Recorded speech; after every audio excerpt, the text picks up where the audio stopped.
Ang Honjet XP600 30cm DTF printer dito sa Dasma ay nagamit ng 7 days na may total output na 31 meters. Capping, printer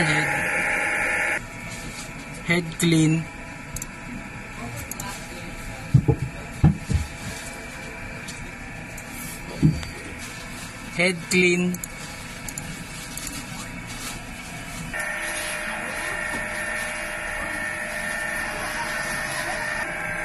punasan ng wiper after head clean,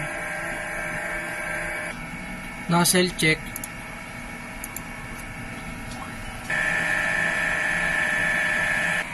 ang ink system ay nasa tamang level,